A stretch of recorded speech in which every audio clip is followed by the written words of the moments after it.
प्रयागराज की बात करते हैं, महाकुंभ की वायरल कथाओं की बात करते हैं। क्योंकि बताइए, इतने बड़े कुंभ में जहां करोड़ों लोग स्नान कर रहे हैं, वहां ये साध्वी भी नहीं है, ये सुर्खियां बटोर रही हैं। हमारे देश में जिज्ञासाओं को किस तरह से देखा जाना चाहिए, ये आज आप इस खबर को देखिएगा और समझिएगा, क्योंकि इनकी पूरी जन्म कुंडली आज हम लेकर आए हैं। प्रयागराज कुंभ में बात होगी उन वायरल चेहरों की जिसकी चर्चा आज पूरा देश कर रहा है। हर दूसरे मोबाइल में इनकी बात हो रही है। तस्वीर है हर्षा रिछारिया की। हर्षा को कुंभ में सबसे ज्यादा वायरल होने वाला किरदार कहना बिल्कुल भी गलत नहीं है। हर्षा रिछारिया स्वामी कैलासानंद गिरी की शिष्या के रूप में कुंभ में रह रही हैं, लेकिन हर्षा का कहना है कि मुझे साध्वी ना कहा जाए, क्योंकि मैंने कोई भी धार्मिक संस्कार नहीं करवाए हैं, केवल दीक्षा ली है। सबसे पहले आप वायरल हर्षा रिछारिया की पूरी बातचीत सुनिए, फिर आगे की बात करूंगा। पहले आप सुन लीजिए कि हमारे सहयोगी आदर्श सिंह से हर्षा क्या कह रही है, सुनिए। सोशल मीडिया पर आप पहले से इन्फ्लुएंसर हैं और साथ ही साथ आपने एक्टिंग के साथ साथ एंकरिंग तमाम चीज़ें की हुई हैं। फिर आध्यात्म की तरफ रुख और इसके पीछे का कारण क्या है और ये जर्नी कहाँ तक जाने वाली है? देखिए, ये जो रुख है ये एकदम से हुआ है और एकदम से लोगों को नज़र आ रहा है, लेकिन मैं पहले से ही भक्ति में थी, मैं पहले से ही शिव की शरण में थी और फिर मुझे मेरे गुरुदेव का सानिध्य मिला, तो मैं और ज़्यादा, जो मेरा विजन क्लियर नहीं था या जो चीज़ें मुझे नहीं पता थी, कहते हैं कि हम तो लाइक अबोध बालक हैं जिन्हें हर चीज़ की समझ नहीं है, वो एक गुरु ही होते हैं जो आपको हर चीज़ समझाते हैं, और जब चीज़ें समझ में आती है ना, तो आप धीरे धीरे और उस चीज़ से जुड़ना, उसमें समाना, उसकी गहराई में जाना पसंद करते हैं। ये जर्नी कहाँ तक जाने वाली है और क्या कुछ कहना चाहेंगी जो लोग आपको फॉलो कर रहे हैं या आपके बारे में सर्च कर रहे हैं उनको लेकर?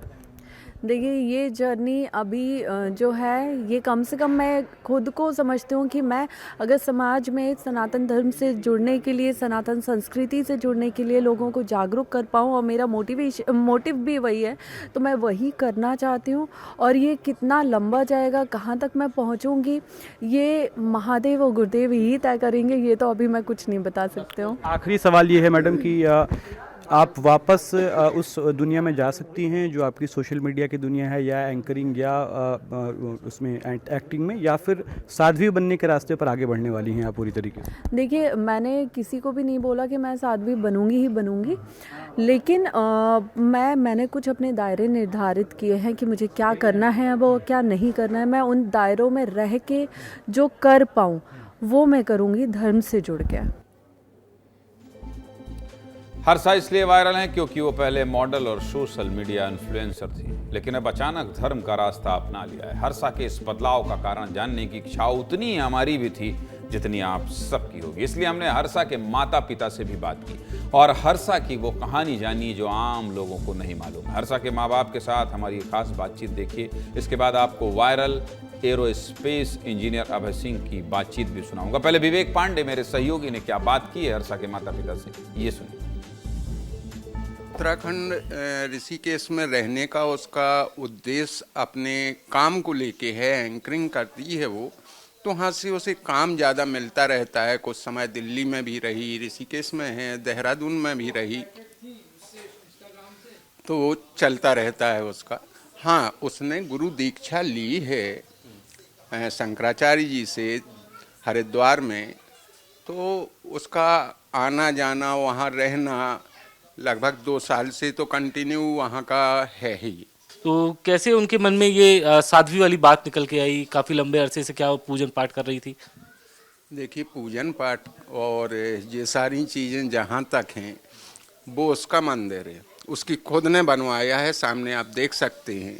और ये लगभग 10-11 साल की उम्र से ही उसका शिव जी के प्रति काफ़ी रुझान रहा है, और उसी समय से बिना नहाए धोए, बिना पूजा पाठ किए, खाना ना खाना।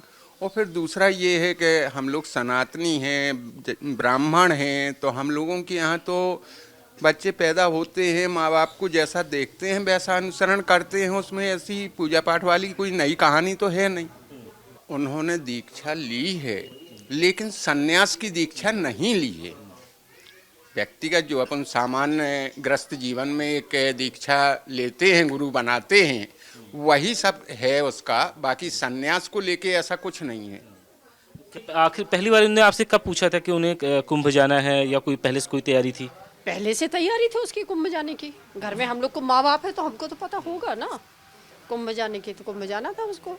ये साध्वी के रास्ते पे, ऋषि साध्वी के रास्ते पे कैसे? गुरुदीक्षा ली है उसने, गुरुदीक्षा ली है और मुझसे ही कपड़े बनवा के गई है वो शादी। आप यहीं पे बैठ के कपड़े बना? हाँ हाँ, कपड़े में उसके ही बना के, जो उसने धोती कुर्ता पहना है ना, 3-4 ड्रेस है वो मैंने ही बना के उसको दी है। मुझे तो पता है कि वो जाएगी। शाही स्नान और करने गई थी। गुरुदीक्षा जिनके लिया है उनका वो है ना अखाड़ा, तो उन्हीं गुरु जी के पास रुकी। कहने वाले ये कह रहे हैं कि एप्पल के मालिक की पत्नी, स्टीव जॉब्स की पत्नी, वहां जो पहुंची हैं लॉरेन पॉवेल, उनके इंटरव्यू करने के लिए हर्षा ने इस तरह का भेष बनाया है। कहने वाले अलग अलग तरह की कहानी कह रहे हैं केवल लॉरेन पॉवेल का इंटरव्यू करना है, इसलिए हर्षा वहां टिकी हुई है। कहने वाले ये भी कह रहे हैं बहुत अलग अलग तरह की कहानी है, इसलिए हमने सोचा कि हर्षा के माता पिता से लेकर हर्षा सबसे बात की जाए। हर्षा के माता पिता को अपनी बेटी पर बहुत गर्व है और वो कह रहे हैं कि ऐसी बेटी हर किसी को दे भगवान। अब आपको ये भी बता देता हूं कि वायरल हो रही हर्षा हैं कौन। दरअसल हर्षा रिछारिया उत्तराखंड की रहने वाली हैं और ग्लैमर की दुनिया छोड़कर आध्यात्म के रास्ते पर आई हैं। हर्षा ने स्वामी कैलाशानंद गिरी से दीक्षा ली है और फिलहाल उनकी शिष्या बनकर कुंभ में रह रही हैं। हर्षा ने कोई भी धार्मिक संस्कार नहीं किया, केवल दीक्षा ली है, इसलिए उनका कहना है कि उन्हें साध्वी ना कहा जाए और इसीलिए हम उन्हें इन्फ्लुएंसर कह रहे हैं।